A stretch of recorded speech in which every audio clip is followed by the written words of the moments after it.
తారీఖు sun Risers Hyderabad అదేవిధంగా royal Challengers Bengaluru సంబంధించిన మ్యాచ్ ఉంది.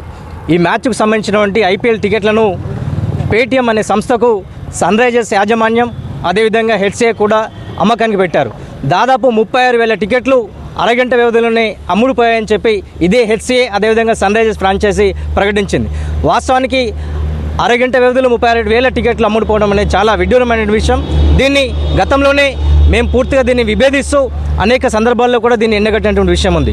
కానీ ఈరోజు అఖిల భారత యువజన సమాఖ్య, డెమోక్రటిక్ స్టూడెంట్ ఆఫ్ ఇండియా సంబంధించినటువంటి డివైఎఫ్ఐ అదేవిధంగా పీవీఎల్ యువజన సంఘాల సంయుక్త ఆధ్వర్యంలో ఈరోజు ఉప్పల్ స్టేడియంలో మేము ఈరోజు ధర్నా నిర్వహిస్తున్నాం. ప్రధానంగా ఈరోజు ఇక్కడికి రావడానికి ప్రధాన కారణం హెచ్సిఏలో జరుగుతున్నటువంటి అవినీతి అక్రమాల మీద అనేక దఫాలుగా పోరాటాలు చేశాం.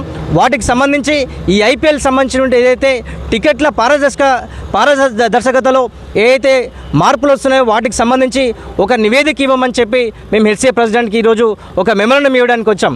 కానీ హెచ్సిఏ ప్రెసిడెంట్ పూర్తిగా నిమ్మకు నీరెట్టినట్లు వివరిస్తున్నాడు. పూర్తిగా ఆయన అక్రమాలకు పాల్పడుతున్నాడు అనేది ప్రగాఢంగా మేము నమ్ముతున్నాము. దానిలో భాగంగానే ఈరోజు ఏదైతే టికెట్లకు సంబంధించి గోల్మాల్ జరుగుతుందో వీటి మీద పూర్తిగా విచారణ జరపాలని చెప్పి రాష్ట్ర ప్రభుత్వాన్ని మేము కోరుతున్నాము. అదేవిధంగా ఒకవేళ హెచ్సిఏ పూర్తిగా ఈ వైఖరి మీద తప్పు చేయలేదని భావిస్తే మీరెందుకు రాష్ట్ర ప్రభుత్వానికి నివేదిక ఇవ్వట్లేదనేది కూడా ఈరోజు హెచ్సిఏ బోర్డుని అదేవిధంగా హెచ్సిఏ అధ్యక్షుడు జగన్మోహన్ని మేము డిమాండ్ చేస్తున్నాం. వాస్తవానికి ఈ ఐపీఎల్ సంబంధించిన మ్యాచ్కు సంబంధించి పూర్తిగా 4,700 టికెట్లు హెచ్సిఏ మేనేజ్మెంట్కి వచ్చిందని చెప్పి ఈరోజు విశ్వసనీయ సమాచారం దొరుకుతుంది. కానీ ఈ 4,700 టికెట్లకు సంబంధించినటువంటి హెచ్సిఏ ప్రెసిడెంట్ ఎవరెవరికి టికెట్లు పంచారో వాటికి సంబంధించినటువంటి వివరాలను బహిర్గతం చేయాలని చెప్పి ఈరోజు యువన సంఘాలుగా డిమాండ్ చేస్తున్నాం.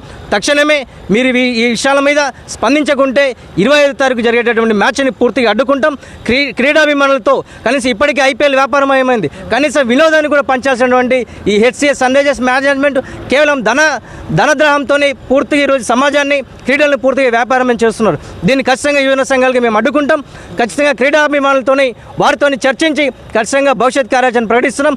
రేపు రాష్ట్ర వ్యాప్తంగా అన్ని యువన సంఘాల ఆధ్వర్యంలో దీన్ని పెద్ద ఎత్తున కార్యక్రమాల్లో పత్రికా సమావేశం ఏర్పాటు చేస్తామని చెప్పి ఈ సందర్భంగా తెలియజేస్తాం.